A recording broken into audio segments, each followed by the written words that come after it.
Christmas, a time to be joyful, a time to give, a time to receive, and a time to watch films. Christmas is one of those special times of year when the entire family is forced to sit together for the longest period they have all year, to watch classics like A Muppet's Christmas Carol and It's a Wonderful Life. It's a beautiful time of year where for once everyone agrees what films should be watched. But while Christmas films are great, and all in all they're some of the most beloved films ever made, I noticed something a while back. You see, you look at the most popular Christmas films among people, and you look at what films pop up. There's films like Elf, Polar Express, Home Alone, they're all common winners amongst people. But eventually you start to realise that none of these films are actually new. In fact, the newest film people regard as a Christmas classic is actually Polar Express, a film that came out over 10 years ago. So what happened? Why do we no longer get Christmas classics? What happened to Christmas, and are Christmas films a dead form of media?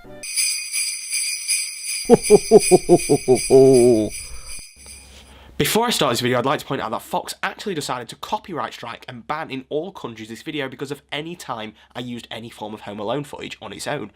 This basically screwed up my entire essay and made me have to rewrite nearly every single thing in it. And it was all there for critical analysis purposes only, which falls well under fair use. This was ridiculous. So to get around the copyright strike, I decided I'm going to superimpose the CEO of Fox, Rupert Murdoch, over every single Home Alone character's face. F*** you, Fox.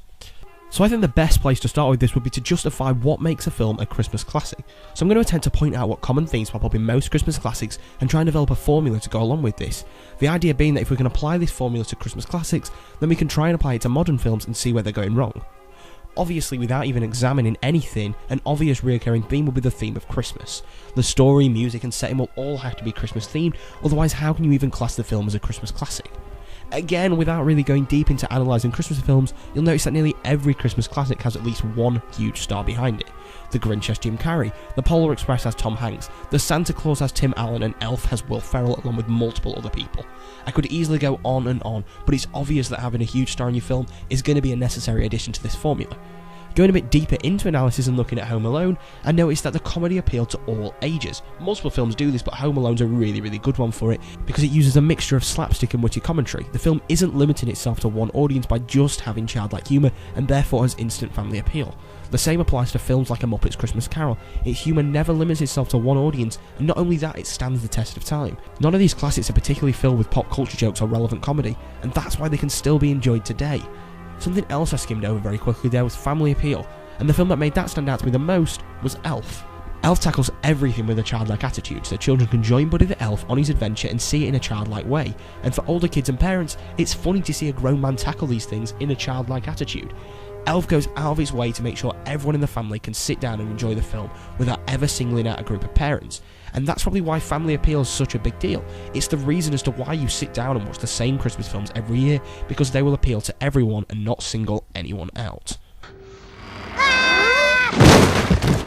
But while family appeal is incredibly important, I noticed something else that was equally important as well. When me and my brother were watching films, he became infatuated by this idea of, what's going to happen at Santa's workshop, or what's going to happen when Kevin McAllister's home alone? You get this idea that they're constantly entwined in this mystery and they want to know more, and all these kids' films have this idea of children's intrigue factor. It's an equally important factor in films because without the children's intrigue factor, you have no audience. You have to build your films around this, and it goes hand in hand with family appeal. And so for that reason, I think it should definitely be added to the list. The final thing that I noticed was a simple one. Going back to the basic Christmas theme, most of these films have some sort of setting which people associate with Christmas. I'm not talking about a house with a tree or anything trivial. I mean New York or Santa's workshop. Some big iconic Christmas setting which viewers can instantly associate with. Elf, Home Alone 2, A Muppet's Christmas Carol. Nearly every Christmas classic has this in it in some way or another. And I feel like there's definitely a necessary component to the formula. So if that's all our points, I feel like we can now develop this formula. We have Christmas theme, plus star cast, plus timeless comedy, plus family appeal, plus children's intrigue factor, plus iconic Christmas setting should all equal a Christmas classic. So to prove a point, let's just look at how many films this can actually apply to. Evidently what we've developed here is an extensive list of features that is present in nearly all Christmas classics, and to some extent maybe even a requirement of a film to be a Christmas classic. Very few films will break that mold to become a classic, with only a couple of exceptions like Die Hard and Bad Santa, which go down purposely different paths to go against expectations. This draws attention to themselves and makes them Christmas classics. However, they do tick a few boxes, but for the sake of argument I'm going to class these films as anomalies. Obviously the next logical step is for me to apply that formula to modern Christmas films and see where they go wrong. But instead of me analysing every modern film and telling you where they all go wrong, I'll just show you a short montage of films that go directly against the formula and how they do so. I'm sorry, we're closed. Oh, no, I called about the... Sorry, pal. Holidays are hell. He sees you when you're sleeping.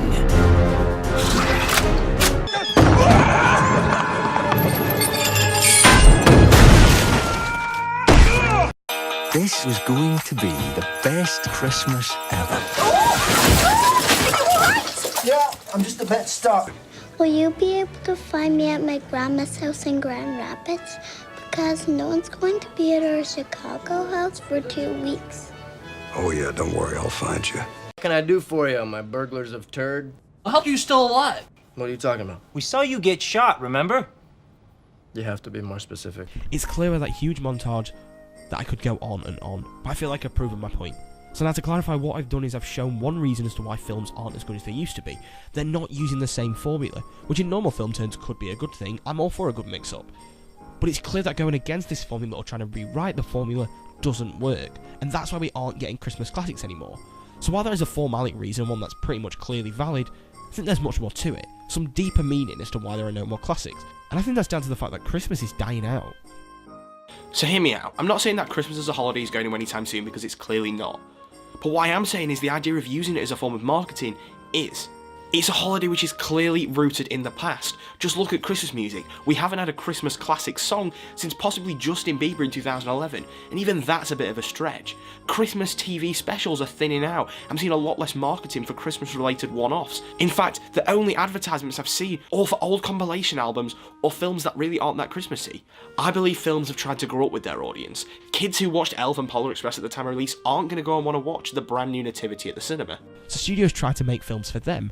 Films like Krampus and Office Christmas Party are perfect examples of this, and look at the box office. Neither have done particularly well compared to classics. No big American studios are even making / attempting to make films like Elf anymore. It's all adult orientated comedies. All these Christmas classics are from 2005 and before, so studios have tried to accommodate to that unsuccessfully. My answer would be to go and follow that list. Make films which stick to that formula and don't stray from the crowd. Make adult Christmas comedies a one-off instead of a yearly thing, and make more family-orientated Christmas films, not singling out anyone. But then again, maybe that's not the answer. So I'm going to offer one final short explanation. As I said, the genre is rooted in the past, and that's because it's a thing of the past. Christmas is mostly for the children. The idea of Santa and the mythical aspect is brilliant for kids, and as kids we attach to that greatly. We grow up watching these films, and to us, they're Christmas classics. We will show these to our kids and so on and so forth, and that's what keeps classics alive. But is this idea that there are no more classics down to our own perception? I grew up at the time of Elf and Polar Express, both films which when released, I was the ripe age for them. They were films of my life and will forever stay like that. Will kids who grew up on Nativity see that as their Christmas classic? There may be a formalic way to see if a film is a Christmas classic, but is it down to just what we've seen? So in 20 years time, will kids who grew up watching Nativity and Arthur Christmas deem them as classics? Is what we deem classic down to our generation and what we've grown up watching? And will it change in years to come? Maybe there is no formalic reason to it. Maybe because of my age I'm the wrong target audience now. Maybe my kids will have completely different definitions of what a Christmas classic is. It's all down to speculation and opinion. But I've come up with a definitive list of why I believe Christmas classics aren't a thing anymore. They either just stop following this formula that I developed, they're aiming at the wrong audience, or maybe we're just the wrong generation now. Maybe to me and the rest of my generation, Christmas classics aren't going to be a thing anymore. But you have to look on the positive side. We have a huge back catalogue of films that we can enjoy and sit down and watch every year. We've got some of the best Christmas films ever, and I don't know whether any other generation's ever going to beat that. How long that will last, I'm not sure. But for now, I'm going to sit back, have a drink, and watch Elf over and over and over again. Merry Christmas.